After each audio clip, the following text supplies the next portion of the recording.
quiet summer afternoon, a couple slips away into the remote woods of rural Washington, searching for a private place where no one will find them. They expect nothing more than a peaceful escape. Instead, they stumble upon a scene so horrifying that it will forever change their lives. Two people turned their car up a narrow dirt track off Penny Creek Road that afternoon looking for a quiet place to shoot cans. A fallen tree blocked their path.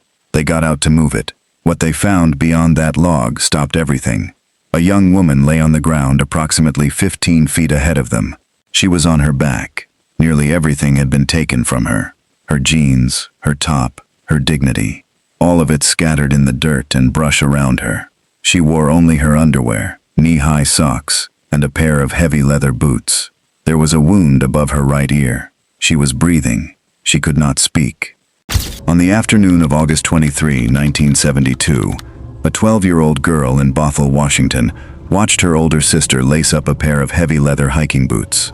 They were waffle stompers, thick-soled, rugged, size 5.5, borrowed without asking, without a second thought, because the regular shoes weren't right for what lay ahead. The older sister climbed onto a white 10-speed bicycle, balanced herself, and pedaled down the driveway. It was a beautiful, clear Pacific Northwest summer afternoon. The destination was a horse stable, 6 miles northeast of her family's home. She had made the trip 100 times before, but she always had her parents drop her off. This one time, for reasons no one would ever be able to ask her, she took the bicycle instead. It was the first time she had ever done it. Before she left, her mother reminded her to take a dime, a single dime, to call home if she was going to be late. She never made it to the stable. If you look at the history of forensic science, failure is rarely a matter of missing evidence. It is a matter of missing sight. A stain on the outside of that left leather hiking boot went completely unnoticed for 36 years. The boot was handled by deputies, inventoried by property clerks, moved between county storage facilities, and examined by investigators at multiple law enforcement agencies over 4 separate decades. And nobody saw it. Before we go any further, if this is your first time in the Black Docket, this is what we do here. Cold cases. The ones that went cold not because the evidence disappeared, but because the system stopped looking. If that's the kind of truth you came for, subscribe and stay in the vault. Every case we open is one the institution hoped you'd forget.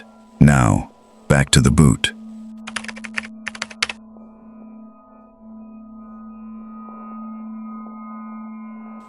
When a state crime lab technician finally placed that leather under a specialized forensic light source in 2008, the boot revealed what 36 years of human eyes had missed.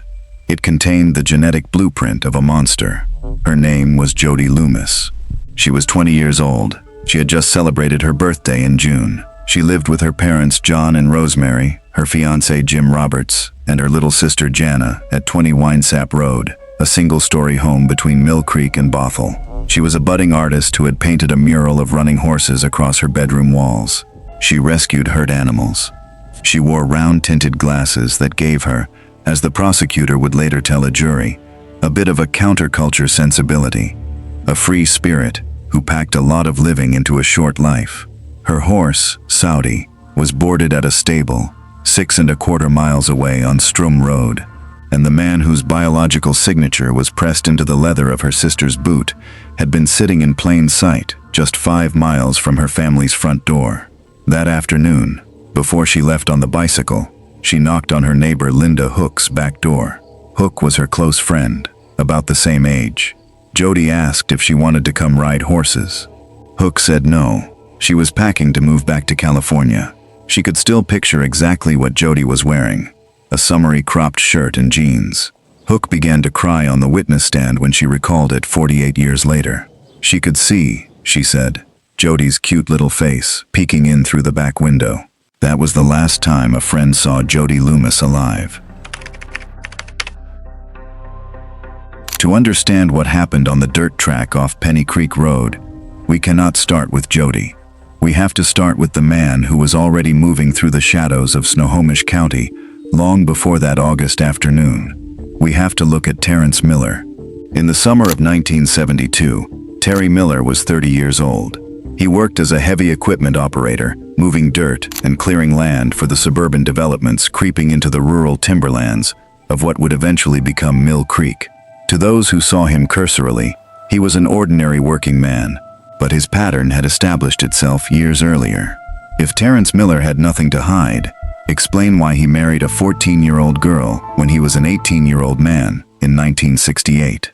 If he was an innocent citizen living a quiet life, how do you explain what happened in 1971, 1 year before Jody Loomis climbed onto her bicycle? That year, Miller pulled a company truck up beside a teenage girl walking down a street in Mount Lake Terrace. He called her over to his window under the pretense of needing directions. When she reached the vehicle, he showed her he was completely naked from the waist down. He didn't flee when police questioned him later. He sat in an interrogation room and admitted the exposure to the police. He was cited for lewd conduct. He was not imprisoned. He was not monitored. The system processed the citation, collected the paperwork, and released him back into the community. The door was left wide open. August 23, 1972. Jody Loomis left her house around 5 p.m. on Penny Creek Road. The dime her mother gave her somewhere in her pocket. The sun was still high. The ride cut through heavily wooded stretches of dirt track, with almost no traffic. About halfway through the ride, she paused to talk with a friend at the intersection of 164th Street Southwest. A 14-year-old girl named Kenda Machoro was working her family's fruit stand at a dairy farm at that same corner, selling bags of apples. She noticed the young woman with the dark blonde ponytail cycling in boots. She thought it was an odd detail, boots on a bicycle on a warm afternoon. She watched Jody pause, inexplicably, for a long moment at the intersection, before pedaling east along Penny Creek Road and disappearing behind the trees. Kenda Machoro was the last person known to have seen Jody Loomis alive. Around 5:30 p.m., a young couple drove up a narrow dirt lane that branched off Penny Creek Road into the dense forest. They came to do some target shooting. A fallen tree blocked their path. As they got out to move the obstacle, they found a 20-year-old woman lying in the dirt and brush. She was mostly naked. She had been sexually assaulted. A single gunshot wound from a .22 caliber pistol was located just above her right ear. Her glasses were askew on her face. One boot was untied. She was still breathing, but she could not speak. The couple lifted her into their two-seat dark blue Saab sports car and drove furiously toward Stevens Memorial Hospital in Edmonds. The woman in the passenger seat tried to shield Jody's body from passing cars on the highway. She was pronounced dead on arrival. When deputies finally identified her, her fiancé, Jim Roberts, ran out the door in shock. Detectives processed the scene. They found her white 10-speed bicycle discarded on the dirt track where she had been intercepted at gunpoint. They collected her clothing, including the waffle stomper boots she'd borrowed from Jana that afternoon. Everything was sealed in brown paper bags and taken to evidence storage at the Snohomish County Sheriff's Office, and investigators noted one more thing found near her body: a dime. The same dime her mother had sent with her to call home if she was going to be late.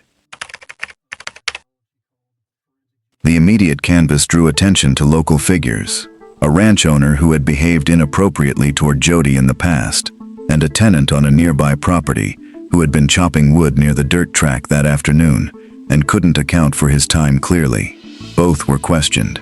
Neither could be linked by the primitive tools of 1972 forensics. By the end of the year, the case stalled. But ask yourself this: how does a 30-year-old man with a lewd conduct citation for targeting young girls just 1 year prior stay completely invisible in a murder investigation in his own county? Terrence Miller lived exactly 5 miles from the crime scene, yet his name never appeared on a single witness list, a single tip sheet, or a single scrap of paper anywhere in the multi-volume case file.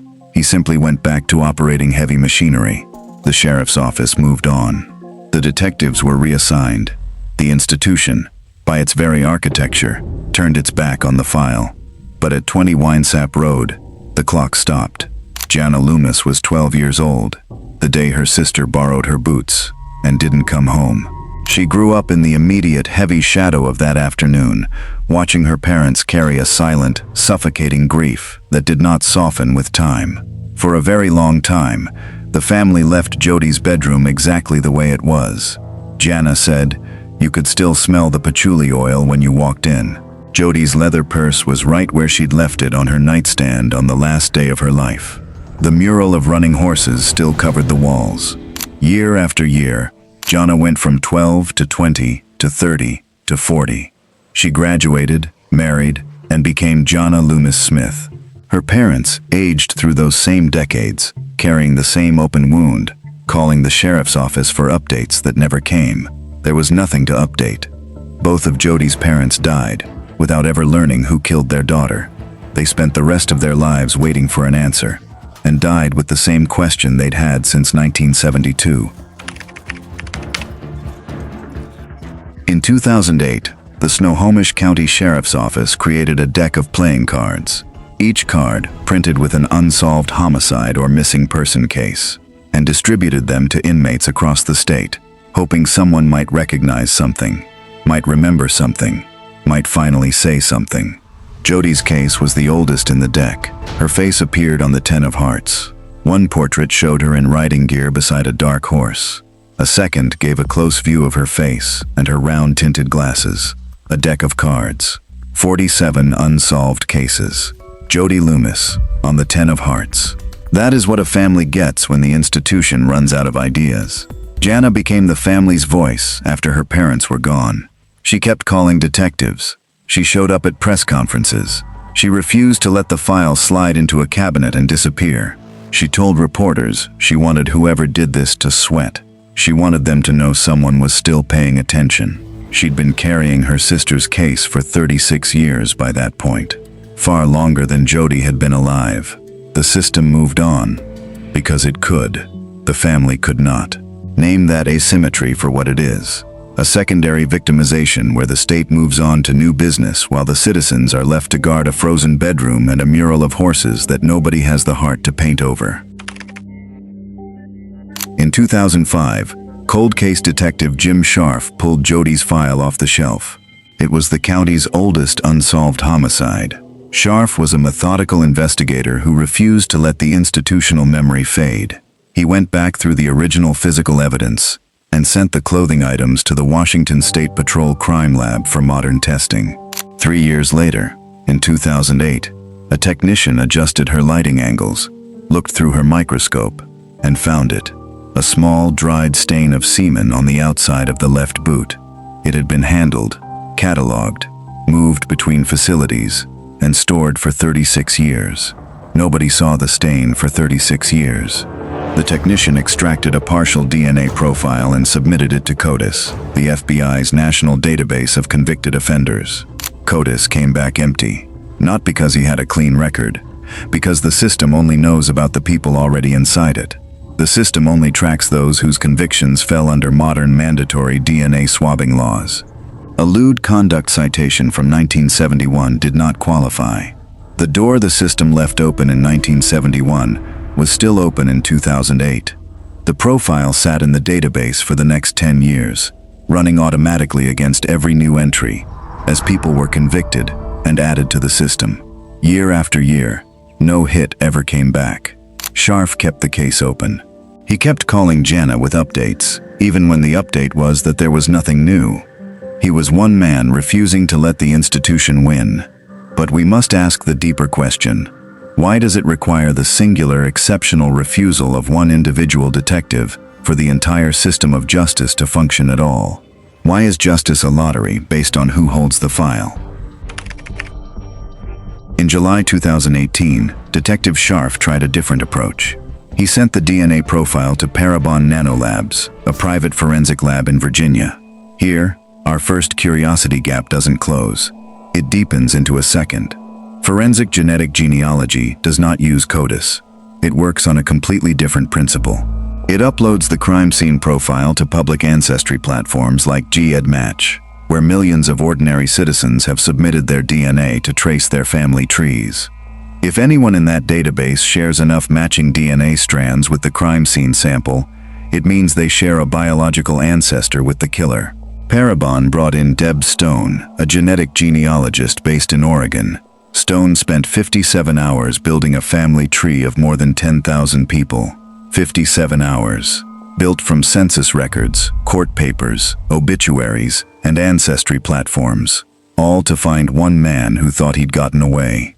The branches of that massive tree eventually narrowed to a specific family line in the Edmonds area of Snohomish County. The DNA pointed to one of 6 brothers in that family. Detectives began eliminating them one by one. One brother had a history of sexual offenses. One brother had a lewd conduct citation from 1971. One brother had lived 5 miles from the crime scene in August 1972. His name was Terry Miller. But genealogy has a structural limit. It can point to a family, but it cannot prove which specific member left the DNA at a crime scene in 1972. That required physical confirmation. On August 28, 2018, undercover law enforcement officers followed their prime suspect to the Tulalip Resort Casino north of Everett. They watched him walk through the gaming floor. They watched him buy a hot coffee. They watched him sit down at a machine, finish the drink, and toss the paper cup into a public garbage can. The moment he walked away, detectives moved in. The cup went straight to the WSP crime lab. In September 2018, the lab confirmed the mathematics. The DNA profile from the coffee cup matched the DNA profile from the semen on Jana's boot. The statistical probability of a coincidental match was 980 million to 1. If Terrence Miller claims he had nothing to do with what happened on Penny Creek Road, explain the coffee cup. Explain the 980 million to 1. Let us name him fully now. Terrence Miller. Squarey. He was 77 years old. He had lived 5 miles from the crime scene for 46 years. He ran a ceramics shop called Miller's Cove out of the garage of his Edmonds home with his wife of 42 years. His neighbors called him Terry, the quiet ceramics guy. When detectives visited his home in the fall of 2018, weeks before his arrest, while they were still building the case, his wife invited them inside. On the table, they noticed a copy of the local newspaper, the same newspaper that had been covering the Jody Loomis cold case for decades. But court records told the true story. Following his 1971 lewd conduct citation, Miller was accused of sexual crimes at least 5 separate times across 3 decades. Accusations of molesting a preteen in the mid-1970s, 2 sisters in 1990, a man with developmental disabilities in 1999, 5 accusations, 0 convictions. One dead 20-year-old woman whose case sat on a shelf for 33 years before anyone looked again. And here is what Terrence Miller himself told his wife and at least one friend before the trial ended. That the DNA evidence against him was too strong. That it would lead to his conviction. That things would not turn out well for him. He said it in a phone call recorded from jail after his arrest. He knew. He had always known. Ask your local prosecutors plainly if the system had stopped Terry Miller even once during those 5 structural warning signs. Would Jody Loomis have ridden her bike home on August 23, 1972? On April 11, 2019, deputies arrested Terrence Miller at his Edmonds home and charged him with first-degree murder. Bail was set at $1 million. He came up with $100,000 in cash for the bond, money he would never get back, posted it, and went right back home to the house with the ceramics shop in the garage to await trial. The trial was delayed by over a year due to the pandemic and defense motions challenging the genetic genealogy. When it finally began in late October 2020, public defenders Laura Martin and Frederick Moll launched an aggressive defense built on contamination. They argued that 5 decades of storage by deputies who didn't wear gloves had corrupted the evidence. Martin called it a botched analysis of the outside of a boot. Moll told the jury they couldn't build a puzzle with only one piece. Under cross-examination, they forced a witness to admit that a crime lab analyst's own DNA had turned up on a reference sample during testing. The defense also noted that significant evidence from the original 1972 scene had been lost or destroyed entirely and was unaccounted for during large stretches of 3 decades. It was, by any measure, a serious challenge to an imperfect evidentiary chain. But the jury of 7 women and 5 men heard something else too. Jana stood in front of them, and the man charged with taking her sister's life and read her statement. For those of us who remain, all we have is the hope of justice and accountability for the hideous theft of Jody's life. She told them what 46 years had looked like from the other side. The accused celebrating birthdays and Christmases and every holiday in between, while her family lived with a hole that never closed. Outside the courthouse, she carried a portrait of Jody in riding gear beside Saudi, the horse she never made it to that afternoon. Truth never dies, she told reporters. They thought it was going to die. They thought it was so old that we wouldn't be able to follow through. And this helps. This helps. Closing arguments ended on Friday, November 6, 2020. The jury began deliberating and adjourned for the weekend. On Monday morning, November 9, 2020, before court convened, 78-year-old Terrence Miller was found dead at his home on the 15900 block of 52nd Place West in Edmonds from a self-inflicted gunshot wound. He had been ordered to surrender all weapons as a condition of his bail. He chose suicide over a prison cell, but the jury did not know. Under strict court instructions, they resumed deliberations that same Monday morning, completely unaware the defendant was already dead. That afternoon, they reached their verdict.